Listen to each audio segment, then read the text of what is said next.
Now, y'all know when I bring the belt out, signed by the immortal Hulk Hogan, we're going to talk some wrestling. Y'all know the deal by now. And ladies and gentlemen, you know, it's Thursday night in a couple of days. Actually, Saturday night is going to be WrestleMania, the first night.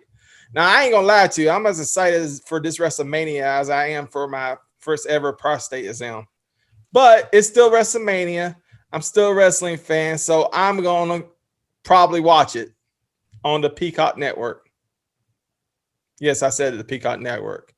To help me celebrate today's wonderful occasion of WrestleMania week, we got one of the greatest comedians of all time. He has his very own Amazon Prime special. He's going to forgive me for stuttering. And his partner from the Dynamite Drop podcast, ladies and gentlemen, the one and only Jeremy Nunes and Lee Hardin. How y'all guys doing? What's up, Joe, man? It is great to be back. I cannot wait to talk a little wrestling like we do every week on the Dynamite Drop-In.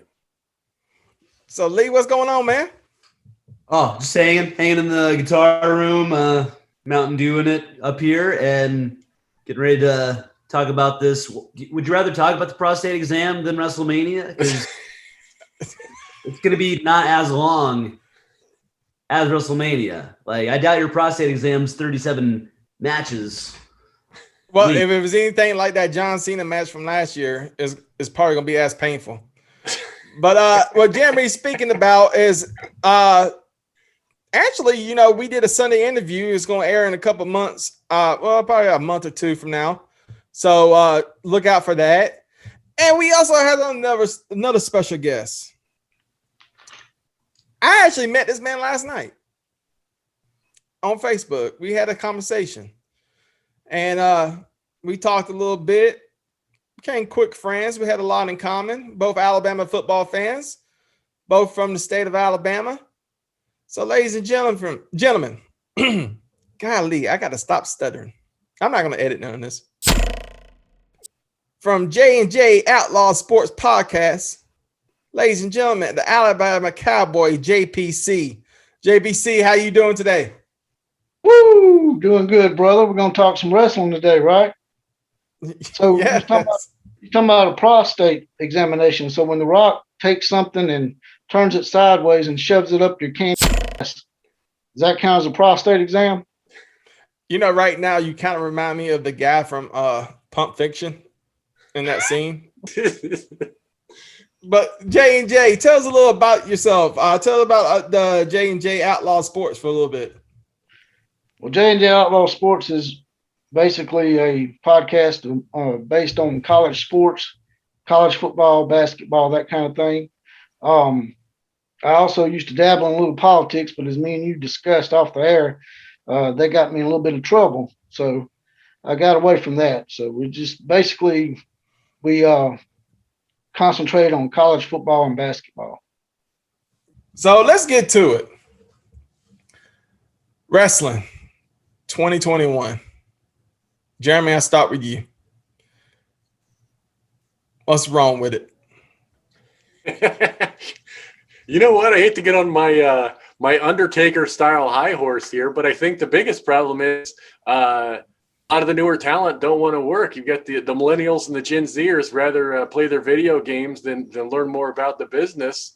And so as such, I think the product has dropped. On top of that, you got the PC police who have kind of made everybody pull back their storylines a little bit more. And, you know, what can I say? There's not a whole lot to watch. Like you said, it's almost more enjoyable to just get a prostate exam. Well, you know, one of my main problems right now in wrestling, like I were at the pay-per-view, the AEW pay-per-view, and the first match was Chris Jericho and his tag team partner, I forgot his name, versus the Young Bucks. And it was, I hate talking like a mark, but, you know, these smart fans today who talk about professional wrestling like what it actually is, instead of like me who actually watch it for what it's portrayed to be, a sport. But it was a part in the match where you can tell that Jericho and his tag team partner was looking at each other. They were holding the ropes, waiting for the Young Bucks to do the little flip over the top rope, and you sit there, and it was a good 5 seconds, and you're sitting there watching them, and like, dude, we can actually see you setting this up. Like, don't do that. Like, let's go back to fighting. Let's go back. You know, the whole match doesn't have to be a freaking jump off the top rope. You know, sometimes, you know, I sound like one of those old people now that talk about just work a hold. Yes, maybe we should just work a hold. Stay on the ground a little bit. You know, and while they're at it, they need to stay off our lawn. So Lee, how long you been a wrestling fan? Man, I grew up with it just like you guys. You know, I mean, I don't sound like it, but I did grow up in the South. I got to watch more than just WWE on Saturday mornings. I mean, we had USWA going on, TBS with early WCW and Surfer Sting. So I grew up with all of it. So I was, you know, as early as I can remember. I've been glued. So I've been watching. Outlaw, gotta ask you right now, who's your favorite professional wrestler? Stone Cold Steve Austin. Michael Jordan, a professional wrestler, man. He saved the WWE single-handedly. We're gonna have to debate that. We're gonna have to debate that right there. But when Hogan left and went to the WCW, he basically almost deep sixed WWE with the NWO angle until Stone Cold came along in his feud with The Rock. Hogan could have gone to freaking Gorgeous Ladies of Wrestling, and I would still watch it. Hogan was the man. I mean, Hogan is the old school wrestling. I'm just like him. I was raised up on Continental Wrestling with Gordon Soley. I was a big Bullet Bob Armstrong fan to start with. I used to love the Armstrongs. Yeah, I actually was a fan of Brad Armstrong, actually, because I mean, I'm surprised. That's another thing I want to ask all three of y'all. You know, you got people like Brad Armstrong, Lanny Poffo, that guy who used to follow the Miz around. He had that big back tattoo. Forgot his name. You got some of these wrestlers that you can tell they have something, but they never make it. Why is that? I mean, no matter what you want to say about Lanny Poffo now, no matter what you want to say about Brad Armstrong, may he rest in peace. You know, they had something, and for some reason, they just couldn't be on that top level. Why do you think that? Who's going first? I guess I will. So, you know, I think a big part of it is most people realize there are two factors to a star: talent in the ring, talent on the mic. But there's also a third factor, and that is how well you can navigate the backstage politics. Yeah. So as much as you can look and see a guy can work the mic, he can work in the ring, he may not know how to work the boys in the back. So I think that's maybe a big factor. So I think one of the guys that popped to mind when you were talking about that was Damian Sandow, who I thought was great in the ring. I thought he was great on the mic. But he just never got that push. Similarly, a lot of people saw Cody Rhodes as a guy who was great on the mic, great in the ring, but for some reason in WWE never got the push. And so a lot of these guys, they got to kind of break off on their own, do their own thing, you know. So I think that's sometimes you got to prove yourself elsewhere. Yeah, I don't have anything funny to say, but that's what I'm saying. Lee, what's your take? Okay, so I was wondering if we were just talking about old school guys, but it sounds like we're talking about anybody that has talent but doesn't make it. Anybody? Lee, have you been paying attention? We could talk about anything you want to talk about, but it was just a question. It was a question. We do have a mascot on the episode. You're right. We can't talk about anything's possible here. I think it's I think it's a right place, right time thing.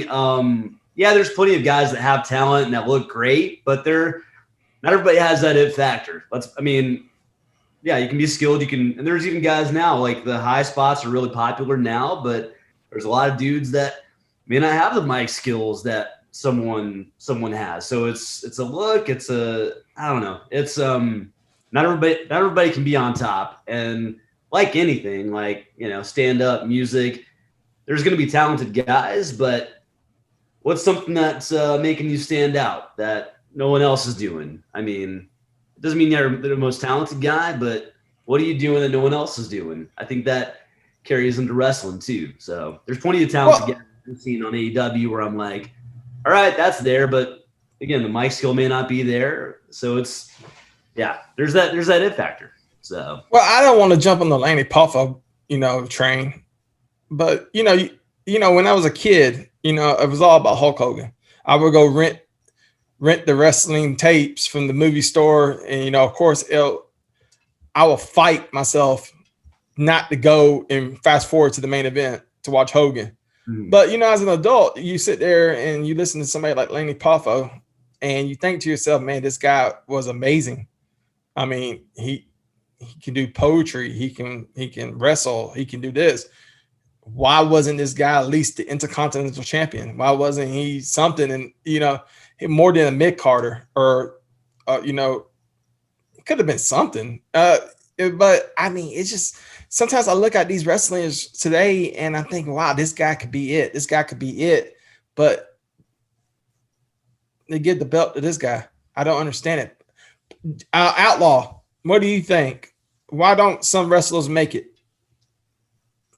Well, it's like the guy was saying a while ago. You have to have a little bit of everything, and you got the mic skills and you got the in-ring talent to go together. You're pretty much ahead of the curve, but there's also that backstage politics that sometimes gets people like Sandow. A lot of people said that Cena kept Sandow down. Now, whether that's true or not, I don't know, but that was the big rumor on that.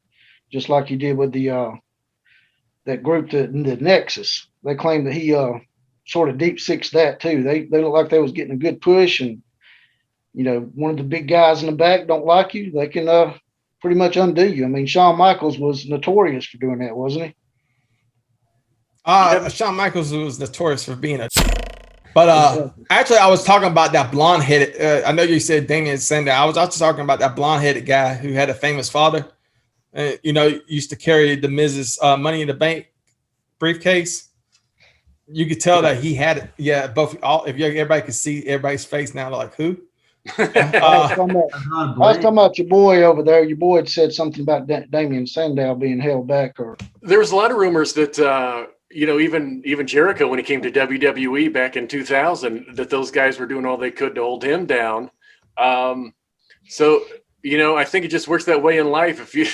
If you're on top and you see somebody that's kind of rising up, sometimes guys try to keep them down. I mean, that's what I do in comedy all the time. I'm always burying new guys. Yeah, I don't blame you. Especially, you should bury these low budget YouTube channels. Like, I'm not naming no names. So let's talk a little WrestleMania. Last year, very disappointing WrestleMania for me. The whole show was pretty good. It has a lot of good matches, a lot of good fights, but it all got ruined for me when that John Cena thing showed up. It was probably the worst thing that ever happened in professional wrestling. I didn't get it. I didn't understand it. And I don't know why. I don't know who thought of it and said, man, this is going to be the greatest idea ever. We should do this. Was Vince Russo back in wrestling at this time? I mean, what was going on? Oh, it was too structured to be Vince Russo. So there was not enough naked women on that lineup to be a Vince Russo story. Well, you know what, Joe? I'm kind of with you on that. This was sort of like broken Matt Hardy, where the smart fans say, if you don't get it, you're uncool. You're out of the loop. But I'm with you, man. I had no idea what was happening. I mean, my wife could have hit me with a frying pan and I would have still had more clue what was going on around me than what happened during that match. I was literally watching it, and my wife, who doesn't like wrestling, was sitting next to me and like, are you really, this is really what you, like, we could be upstairs doing something right now, but you're down here watching this crap? Like, I don't love you no more. That's how bad this match was. My wife lost love for me. that night. But it's still real to you, dang it. My sex life ain't. I tell you that. It's not real no more. No. Thanks to John Cena and Bray Wyatt. I hate to hear that. I hate to hear it too. I know. Sorry about that. That was hard for me. It was hard for me to watch the entire thing. I know there was good matches last year, but no crowd. I mean, one of the biggest things about WrestleMania is just the spectacle of that many people, the lighting and everything. And it was like a NWA studio wrestling show. And it was hard. I mean, I did it, but it was just not. It was hard for me to overlook that. I mean, I know it was hard for those guys in the ring. So I can't imagine being a guy wrestling to no audience when it's WrestleMania, the thing we all know, the Super Bowl of wrestling, and these guys have to do it to nobody. Outlaw, let me ask you this. What's different in professional wrestling now compared to what it was when we were all growing up? I'm assuming that we're all the same age. We're all late 30s, early 40s, and we all grew up in the Hulkamania, NWA, USWA, WCCW days, I'm assuming, since we're all from the South, except for Jeremy. What's missing today? What's the difference between today's wrestling and yesterday's wrestling? Well, from what I've heard from a lot of the older wrestlers, I've watched some of their videos, and they've been asked that same question. And a lot of them come back with the same thing. They say that today's pro wrestlers do not know how to tell a story. And they say that over and over again. I'm not really sure what specifically they're referring to, but they just say that today's athlete don't know how to tell a story, and they're all a little coached and robotic, and they just don't have the confidence to do their own thing. They have their scripts wrote from them, from what I understand, on a lot of the stuff. Stone Cold said that his best stuff, he just ad-libbed. He just come out there and started doing it. That makes a good point. I didn't understand what telling a story is either, because like I said before, I still watch wrestling for what it's portrayed to be. Yes, it's still real to me, damn it. I watch it for what it is portrayed to be, because I lose interest if I'm watching a movie or I'm watching something and then somebody's talking about editing or this and that. I want to watch a fight, and so I get caught up into it like it's a fight. Most wrestling fans today don't do that. They actually studying spots and all this other stuff, and I'm like, why do you do that? You just ruined stop, go, just watch the damn thing. But with that said, I was going off on a rant and forget what I say. What was I saying? Okay, so I didn't understand what telling a story was till it was explained to me. They said, go watch Hell in a Cell WrestleMania 2012. Shawn Michaels as a guest referee, Undertaker, and Triple H. That's probably the best example of someone telling a story in a match. And it made a lot of sense to me. They were telling a story. It was literally a story. Probably one of the greatest wrestling matches I've ever seen in my entire life. It doesn't get a lot of credit. A lot of people want to talk about Ricky Steamboat and Macho Man. And that was a good match too. But I mean, let's face it, the only thing I cared about during that time was Hogan and Andre. But I watched that match, and that was the first time in a long time that I was almost like biting my teeth, because I know I didn't want Triple H to win. I wanted Undertaker to win. But that was the first time in a long time that I ever was like, oh my God, and it was such a great match. But they don't have matches like that no more. Joe, when I was kind of coming up through the ranks in the wrestling school many years ago, that was one of the things they used to teach you, was you have to tell a story. And I think JPC is correct when he says that nobody knows how to tell a story anymore. I mean, I can still do it. When I come home 2 hours later than I said I was going to be home, I tell a story every night to my wife. That is a fact. He's a horrible husband and father. You know, he's the worst. I've been to his house. His parents, his kids, his mom, his wife, they all hate him. They're like, make us more comedy money and then just leave when you drop off the money. That's the guy's he's the worst dad ever, you know. No. All-time favorite wrestler. I mean, I got favorite wrestlers, but there's only one top favorite wrestler. You know, I could say Bret Hart, I could say Dusty Rhodes, I could say Sting, I could say Macho Man, I could say Warrior, I could say, you know, I can go on and on and on and on. But there's only one, the man. That's Hulk Hogan. Did I mention The Rock too? The Rock. I hope I mentioned The Rock. But there's only one Hulk Hogan. So all three of y'all, who's your top favorite wrestler of all time? I'd go Bret Hart. I mean, yeah, Hogan's up there, but I grew up to Bret Hart, being on the magazine covers, being the champ, getting all those accolades, being the first wrestler to get, you know, the IC belt, the championship belt, tag team belt. He was like one of the first Triple Crown guys. That's who I grew up with. That was my champion as a kid. So, and he was one of the better or the best storyteller in wrestling. So, oh yeah, Bret Hart. I could, if you want to, to this day, you know, when I want to go watch a good wrestling match, I go watch a Bret Hart match. I mean, I'm dead serious. Usually when I go, before we went to Peacock, if I was like, man, I'm bored, there's no football on, I need to go watch some wrestling matches, and I'll find myself going to a Bret Hart match every single time. Never ends. And then I'm usually watching the same match over and over and over again, because Bret Hart in the ring was probably,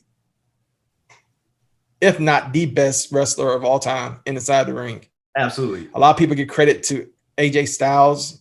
A lot of people, you know, I think the WWE wants you to drink that Kool-Aid of Shawn Michaels. But let's look at the facts. When you come to money, and wrestling business is about money, and you look in the crowds, everybody want to complain about Hulk Hogan, but when you look in the crowds, all you saw was red and yellow. When you looked in the crowds, all you saw was pink and black. You never saw no Shawn Michael t-shirts.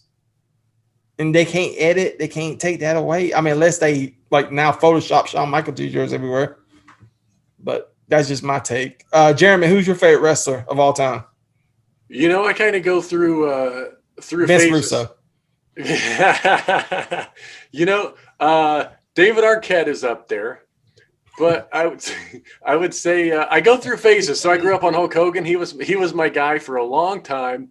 And then so more modern day, I was really big into Daniel Bryan with the Wrestlemania movement. And then, you know, CM Punk, when he following the pipe bomb, is big CM Punk guy also. So any of those guys, and then also I would consider Gobbledygooker. Yeah. And he's not joking. But that's another thing. You know, that 2011 Money in the Bank match, that was one of the times where they had my money. I didn't know what was going on. I didn't know what was happening. And I was like, and the crowd went crazy that night. It was just like, you really didn't know. And that was the first time since the NWO days where it was like, what is going to happen? Is this real? Is this really happening? And they had me. And then it was like next Monday night, you realize it was just all, but for that 1 hour, they had me. And they had me like, just like a kid again. Like, you didn't know if it was real or not. Outlaw, tell me why Dusty Rhodes is the greatest wrestler of all time. Well, old Dusty, he's a pretty good old guy, but I think I'll have to go with Stone Cold Steve Austin. Like I told you before, man, he reinvented wrestling. You know, I used to be a big Hogan fan myself. You know, he brought wrestling into the mainstream, and then WWE had a dip. Stone Cold made it cool to root for the bad guy. No longer was it about the babyface with Stone Cold Steve Austin. He made it to where you could actually root for the villain.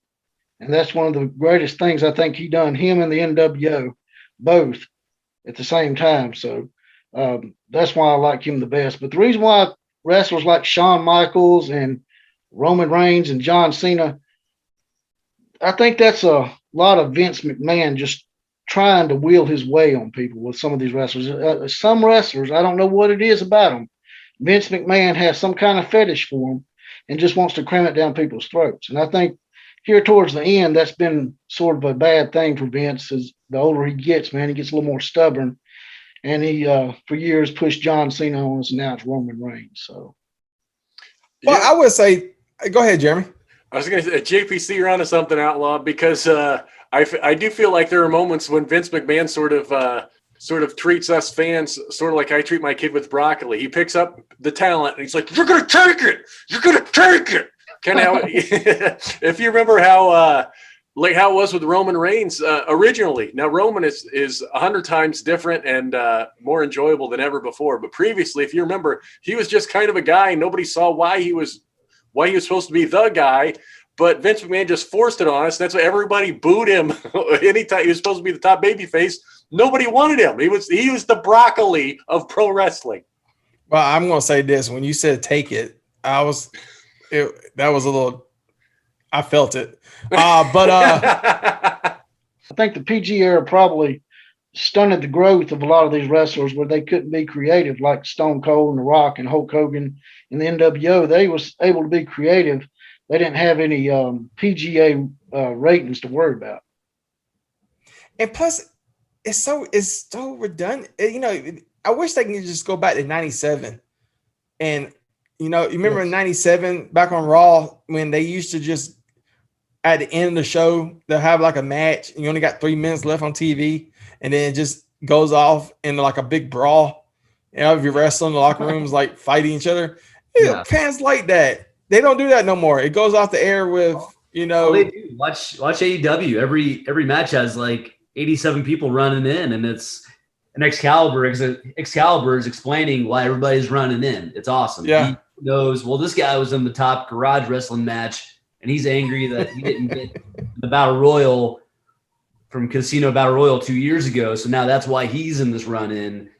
Like, I don't know how Excalibur has the time to be the, Wikipedia of anybody that's put on a pair of tights. He's the new Gordon Soley. He's the new he's the new guy from WCW Nitro and TNA Impact. Mike Tenay. I got a question. Where do you see AEW going in the near future? You think he's going to be up there with the WWE? I hope so. They've got a cool opportunity. They've got the funds, obviously. They've got the look, the logo. They've got the talent. And I joked with Jeremy on the podcast about this. Maybe they have one, but I think they would benefit if they had like a script supervisor or a I don't know guy, because there's a lot of ideas that get out there, and looking back, you go, maybe that shouldn't have been on TV. That was confusing. I feel like they would benefit if they had someone that would act like a Vince McMahon and went, no, we're not doing that idea. Or, hey, let's think about this before we go down that road. But they could be huge. They've got the potential to be absolutely huge. I want them to do well. That's why we do a podcast about it. I don't know if this is good business, but if I was AEW, I would try to buy up Ring of Honor, TNA Impact, and MLW and get that whole library and, make a wrestling act, and that's their library. I mean, because you got a lot of great wrestling. I don't care what people say about TNA from 2005 to awesome. 2011. You had some great professional wrestling. You had Angle. You had Samoa Joe. Yes. Dude. AJ Styles, Christian Cage, Kevin Nash. Your money. I mean, they were money, but nobody knew about them. It was like, I didn't understand it. I was watching TNA more in the 2005 to 2011 than I was watching WWE. Yeah, the women wrestlers were awesome too. The women in that TNA were they were hot. And they were good wrestlers too. Yeah, I don't watch women. I was at Wrestlemania in New York in 2019, and the main event was the women match. And I ain't gonna lie to you, me and my cousin Raphael, we just got up and left. We're like, we saw the entrances of Charlotte Flair and Ronda Rousey and I can't believe I'm getting her name. Becky Lynch. Becky Lynch. And we saw the entrances, and I was like, Raphael, you want to beat traffic? I was like, yeah. I said, let's go.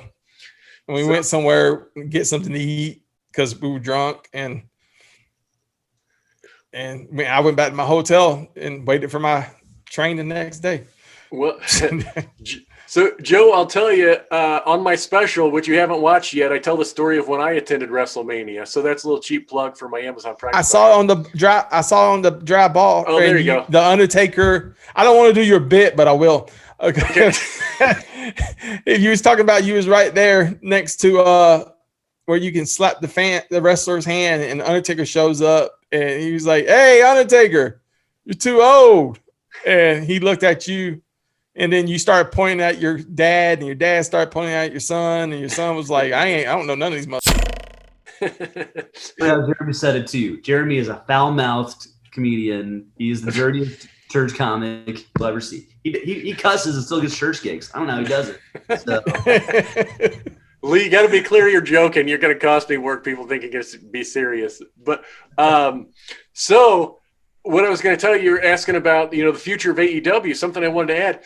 One of the, I think, mistakes that WCW made and the TNA made was well, yeah, but they overpaid for talent that's well past their prime. So my fear with AEW is it's 100% okay if talent leaves WWE and you think they've got something there and they were underutilized. Look at sort of like what they did with Brody Lee, God rest his soul. That guy had something there that he wasn't able to do in WWE. Now, on the other hand, you bring in guys that have been around a long time, just to overpay for people past their prime, to pay too much for somebody who isn't anything like what they used to look like. It reminds me of my last few dates before I met my wife. Help me out on this. 40, I can understand with your comment with Sting. I can understand that. Sting's in 64 years old. He shouldn't be in the ring. I get that. I understand it. But he's, in the right element, they still had a good match at that pay-per-view. Because it was like a movie, like they did with The Undertaker and AJ Styles. But, with WCW, you're talking about, signing people out of the prime. 43 is not the same thing it was back in 1988. It wasn't the same thing that it was in 1996. AJ Styles is 43 years old, I think 43 or 44 years old, and he still moves like he's 20. He's probably better in the ring than most wrestlers all over the world are, and that's counting Kenny Omega, who people say that is the best wrestler of all time right now. Jericho, he's 50. He still can do it. Christian Case, 48. He still can. I'm pretty sure he can still go in the ring and do a 60-minute match. So, it's not about age. It's about how good you are how good shape you are in. Does that make sense? And now a lot of people want to talk about, go ahead. And not as many cocaine usage or steroids. If you take that out, you could probably wrestle a lot longer. That's why those 80s guys, breakfast, lunch, and dinner were probably alternated between cocaine, steroids, whatever is on the table. Like, the fact that they could do that and still wrestle 5 minutes after doing all that was amazing. But that's not going to last long. Well, hey, Outlaw, you remember Wahoo McDaniel, right? I love Wahoo. Oh, yeah. You remember him? Oh, yeah. Okay, so, being down here in the South and being down in Alabama, we saw a lot of old guys that were like in the 40s and 50s and close to 60s. I mean, Luke Thez didn't start wrestling until he was like 70. A lot of wrestlers can still do it. It's just they got to, like you said, Lee, you got to take care of yourself. Pat Patriot. I mean, the Patriot. Outlaw. Del, What's your take on that? Well, it's like you were saying, the diets today and the supplements and the technology allows these athletes to perform at a higher level on into their 40s and 50s, not just wrestling. I mean, look at Tom Brady and Kobe Bryant back in the day. I mean, they competed well into their late 30s and 40s. I mean, it's a different time and a different era. You know what I mean? Back in the day, they didn't have to take care of themselves as much. So they didn't have to do a lot of high spots either. Right. All right. One last thing before we move on to WrestleMania, because that's the bread and butter reason of the show. You know, people like to talk about, I did an interview with Eric Bischoff, and everybody knows the relationship between Eric Bischoff and Hulk Hogan. He makes a comment about Hulk Hogan not being very technical in the ring. That's not very true. You can go to Japan, just sign up to the New Japan Pro Wrestling app. By the way, there's a lot of good wrestling on that app. I suggest everybody, if you're a wrestling fan, you're not going to understand nothing because commentary is all in Japanese except for some matches. But the wrestling is very good. And I love watching like the old Shinsuke Nakamura, AJ Styles matches and the Kenny Omega matches and Bam Bam Bigelow and Stan Hansen. Anyway, you can go back and watch Hulk Hogan in Japan and see a very technical Hulk Hogan and see a guy who was working holds and doing this and takedowns and was actually doing wrestling moves. But then you come in America, he's doing the leg drop, and his finishing move wasn't even the leg drop. His finishing move was the same thing Nikita Koloff and Bradshaw had, was just a clothesline. At least the leg drop had, if you think about how devastating the leg drop really can be, you got a 303-pound man jumping up in the air, laying his 200-pound thigh into your neck right here. That will kill you. So the leg drop was devastating. I don't know why people give it trash. It's much devastating. better than the people's elbow, right? An elbow. Yeah. I was a correction officer, and an elbow can hurt you. I mean, I can literally put my elbow down into you. I shouldn't say anything, people. But my point is, the elbow can hurt you. So yeah, hey, the people's elbow can be but no, the leg drop really can kill you if you do it right. The big leg is a lot bigger than the elbow. But I miss the heart punch. I feel like that was a great finisher that has gone far away. I mean, the heart punch, that was my go-to move in the fights in high school. I'd punch a guy right in the chest. Dude. Hey, listen, anybody who's ever done any self-defense class will tell you that punching somebody right there in the sternum, right there in that little hole right there, fight's over. Just right now, just punch yourself right there in that little hole. It's going to hurt. Don't do it, Jeremy. Mount Rushmore of wrestling. I will always say I try to be fair, and I will always try to be realistic. I would say Ed Strangle Lewis, Frank Gotch, Luthez, and Hulk Hogan.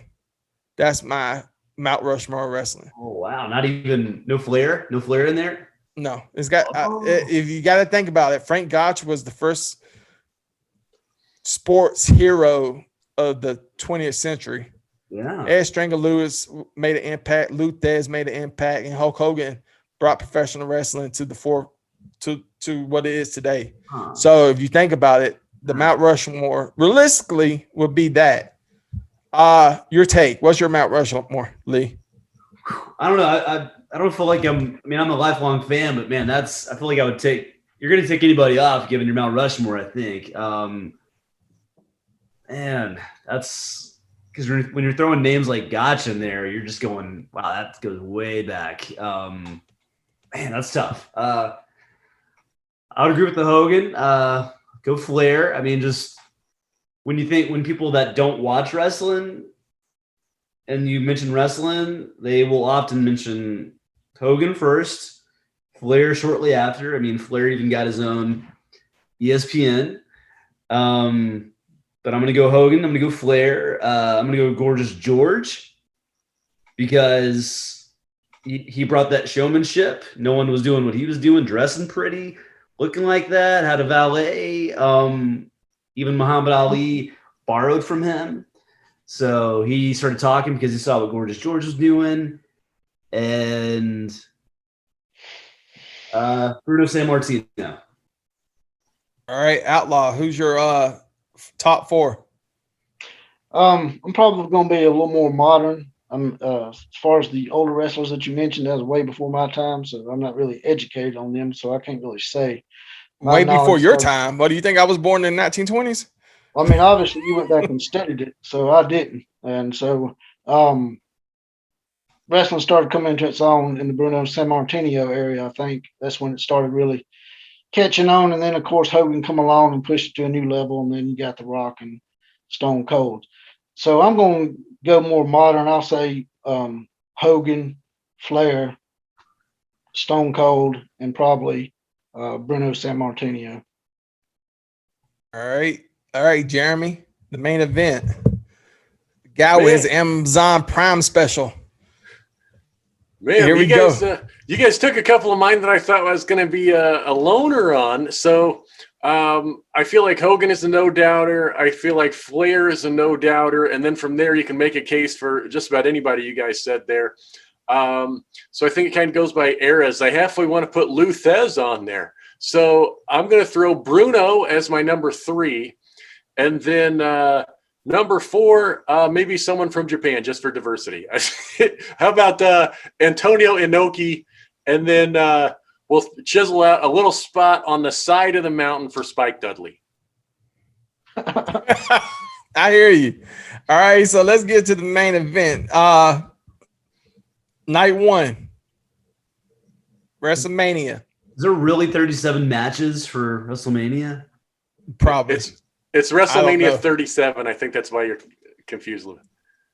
No, okay. It feels maybe so, but I bet you there's close to 37. I'm still confident in my phrase. So, before we get started, I gotta ask, what's going on? Because I haven't been watching the product that much. I've been keeping an eye on it just a little bit. What's going on with what's going on with Impact Wrestling and AEW?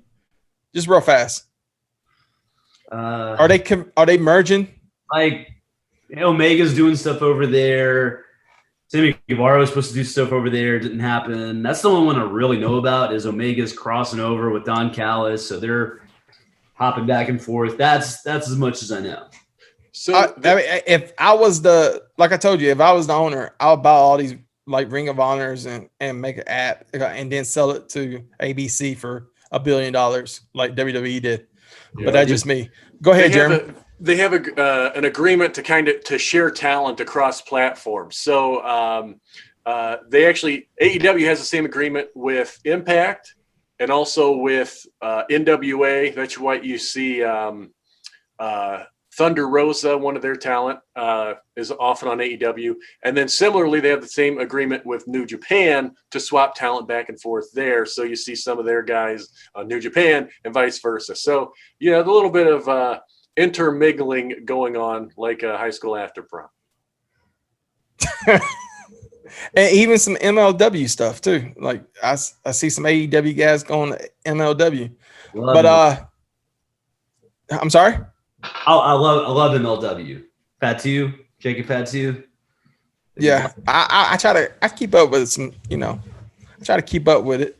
So real fast, we'll go down the line to WrestleMania 37 being held in Tampa. Here we go. First match. May not be the first match on the card. Shane McMahon versus Braun Strowman in a steel cage match. Jeremy, I'll start with you. Who you got?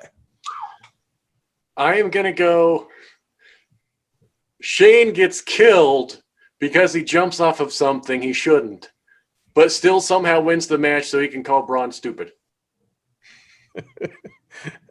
Lee, who you got? Wow. I didn't even know Shane was back at it. That's how out of touch I am. Oh my gosh. I'll say Braun, but Shane's going to do the ultimate stunt of getting put in a wood chipper and coming out alive. So no more. He can't dive off anything else anymore. He's going to go Fargo style wood chipper. All right. I guess we lost Outlaw. So let's move on. New Day versus AJ Styles and Almost. I think that's how you pronounce his name. Am I going first on this one? I guess so. I'm going AJ and Almost, simply because you got a new guy who's big. They got to make some noise with him. So no doubt the New Day is the old day. And what do you got, Lee? Yeah, I'll go AJ Styles too. I love AJ. I'm not gonna bet against AJ Styles. Yeah, to the Shane McMahon, Braun Strowman, I'm gonna take Braun Strowman. I think Braun is too strong and too powerful. I don't see Shane really beating him. And for the tag team match, I have to go with AJ. I mean, I don't see the New Day beating that big 7-foot guy and AJ Styles, but that's just my opinion. Cesaro versus Seth Rollins. I'm taking Seth. Who y'all two got? I'd love if Cesaro won, but that's going to go to Seth. Seth's not going to lose at Mania to Cesaro. I'd be shocked, but that's not going to happen. I feel like Cesaro is going to win with the help of a run-in from Seth's baby. I'm half Puerto Rican, and I didn't, for being, half Puerto Rican, I didn't know who the hell Bad Bunny was till he jumped on WWE. But everybody's telling me he's like this big time rapper now. And how can you not know who Bad Bunny is? And how can you be a rapper being called Bad Bunny? Yeah. But it is what it is. Here's the match. I only knew him from the Corona commercial with Snoop Dogg. That's the only thing I've ever known of Bad Bunny is he's on the phone with Snoop Dogg. That's it. I didn't even know that commercial existed. Yeah. I know he was on Saturday Night Live with the 24/7 belt because he became champion. But why not? I couldn't tell you a Bad Bunny song, and everybody's like, how can you not know who Bad Bunny is? I know who Bugs Bunny is. But let's go for it. Damian Priest and Bad Bunny versus The Miz and John Morrison. Of course, as a celebrity, they're going to give it to the celebrity. I'll take Bad Bunny and Damian Priest. Who y'all got? Same. Yeah, I would say same as well. You got the celebrity. They got to put the celebrity over. And you haven't heard of Bad Bunny. I just read a thing. He just passed the Trix Rabbit as the third most recognizable bunny. He's still behind Bugs and Energizer. Wow. That's impressive. Good for him. Women's match. I really don't give a crap, but maybe you do. Sasha Banks versus Bianca Belair. If you want to say, go ahead. I do like Bianca. So when she first showed up in NXT, when I was watching it all the time, I'm like, she's a star. She can do whatever you need to, and she can talk. Get her on the main roster. So I'm glad she's in Mania. So go Bianca. Yeah, I think it's pretty clear Bianca's going to win this. I would just like to see her choke someone out with her ponytail. That would be fantastic. That'd be cool. I just want to see Sasha Banks. She is fine. Me and her could really make some babies. Tag team championship: Dolph Ziggler and Robert Roode versus the Street Profits. I'm going to have to go with the Street Profits. Wow, I like both those guys or both those teams. I'm rooting for Ziggler and Roode. I love both those guys. So yeah, Ziggler and Roode. Well, I'm confused because I thought that they were fighting Rey Mysterio and Dominic. Is that not a thing anymore? According to CBS, WWE, Dolph Ziggler and Robert Roode versus the Street Profits. I'm going the Mysterio family in a weird run-in triple threat match.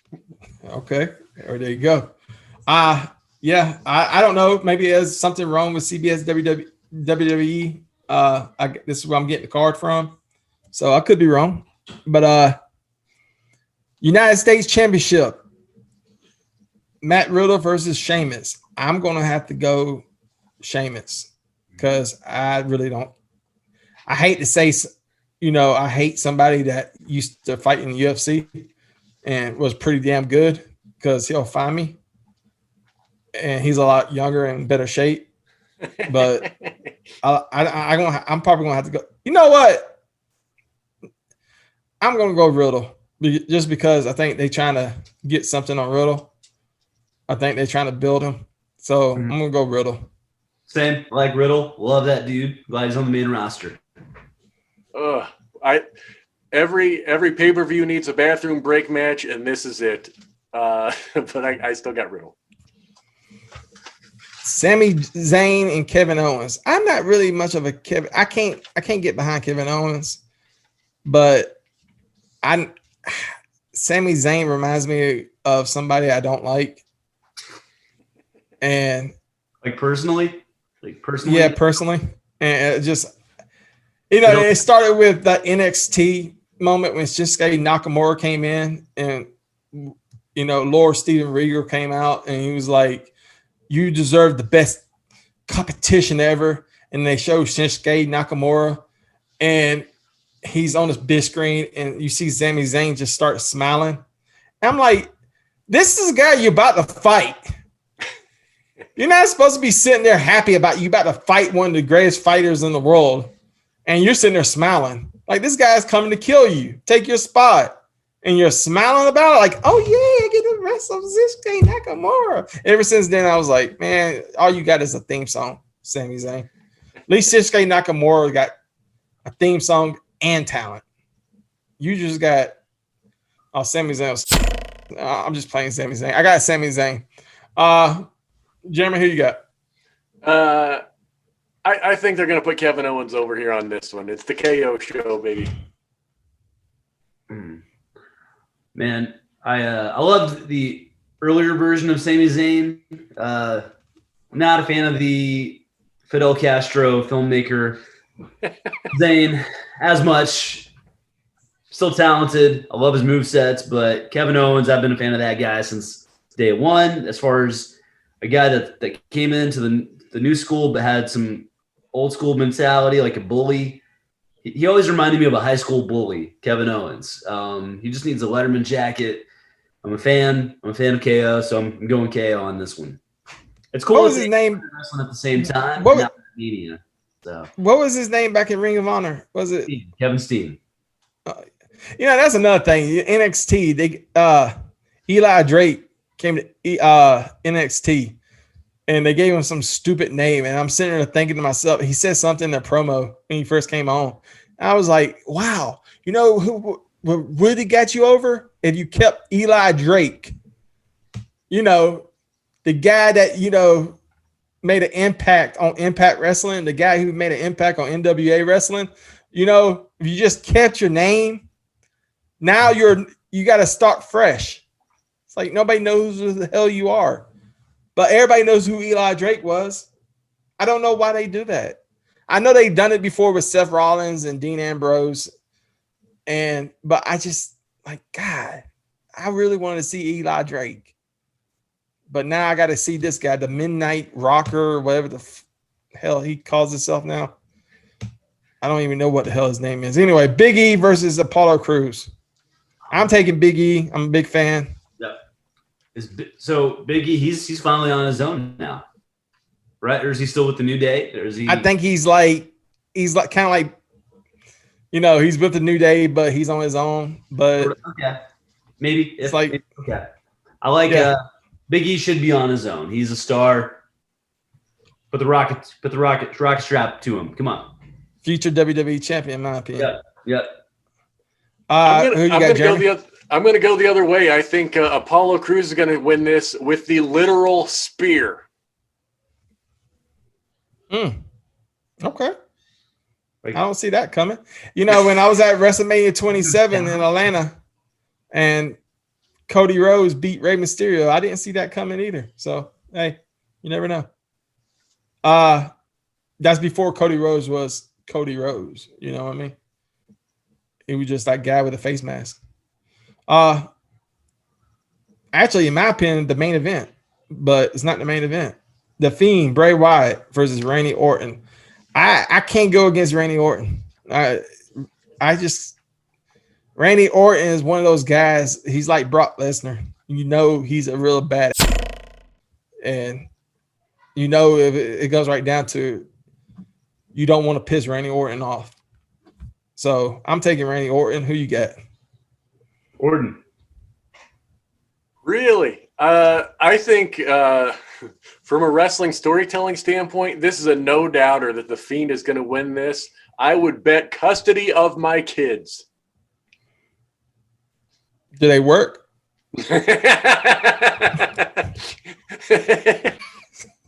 Damn it, Lee. Another women's match. Champion Asuka versus and Rhea Ripley. Oh man, I'll take Asuka. Oh man, I'm hoping for a draw. That's Hulk and Thor. Those girls are awesome, both of them. If they can have as good of a match as Asuka did with Nikki Cross back in NXT, they had a last woman standing match. If they could bring the house down like that, that'd be dope.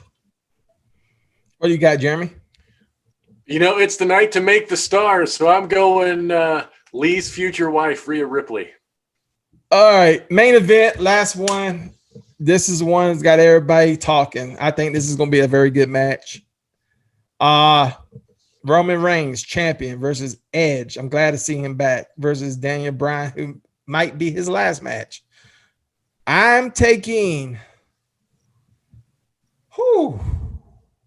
This is a hard one. I'm going to go Edge, and he's going to go bad guy. Yeah, it's gonna go to Edge. It's got to. This might be a clean sweep. I'm also going Edge. It was a pretty big deal when he came back last year, and I feel like the stars are going to align for that. They just are pushing this return for Edge, and yeah, it would make the most sense out of all three of those guys. Why let that big return just short spark? You got to let that go to championship. And for me, I think a big part of it is I think they want to make Roman their big star, but at some point the belt's got to come off of him. So hence the triple threat match. He doesn't have to lose to just one guy. It's going to take two guys cooperating together to get rid of him. So my guess is a sneaky Edge somehow tricks Daniel Bryan into cooperating and then pulls out the victory. Yeah, I should have poured out. But no, I'm going to go Edge, and just because I think he's a better fighter. And like I said, I watch wrestling for what it's portrayed to be, not for what it actually is.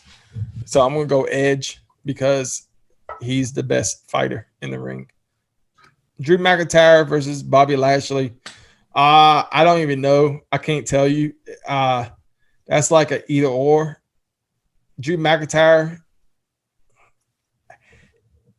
they need to just let him talk in the ring and let him do what he did in Impact Wrestling and just let him talk. Stop writing scripts for him because it's starting to get on my damn nerves. Just let him do what that's what I love about the other shows. You can tell they're talking. Like John Moxley, you can tell he's actually talking. He's not writing a script. He's not reading. He's doing his thing, and it's working. But when you got wrestlers going out there trying to remember what the hell they supposed to say and write, I don't know how they do it. It's like a bad episode of Saturday Night Live, and there's a lot of bad episodes of Saturday Night Live. So I don't know. Bobby Lashley to me is more of a. I mean, they fought in Impact Wrestling. Who won? Wasn't it Bobby Lashley? I don't know. I forget. It was a big main event in Impact Wrestling. Drew McIntyre. I forgot what his name was. In Impact Wrestling, but Bobby Lashley, I think Bobby Lashley beat him, so I'm probably gonna have to go with Bobby Lashley. Oh man, I'm still a Drew fan. Bobby Lashley's cool. Yeah, I'm gonna go Team Drew McIntyre. Yep, I think they're trying to get him his moment back, so I'm going with Fella! I think his name was Galloway. I think that's what his name was. Drew Galloway. Are there people? Are they going to have a crowd at Mania this year? Is it the same as last year? It's going to be. I think it's going to be like the Super Bowl. Okay. Some crowd. Yep, they are going to have a handful of people will be there, similar to one of my comedy shows. I wish I had. Listen, I watched the draft. I told you this in our interview, which you will see. It'll come up sooner or later. It's bad that I got to have you on for the second time, and it's going to be the first time our audience is going to see you. But that's just the way we do things here at the CTS. But you're a very funny comedian. I love your dry bit YouTube special. It's 25 minutes long. Everybody needs to check it out. Anything you want to plug real fast? It's actually gonna be plugged at the time of this recording, like tomorrow. This is actually right now. It's Thursday. You're watching this is on Thursday. You actually gonna see it. So if he plugs something for Saturday, you actually can get a chance to see it on Saturday.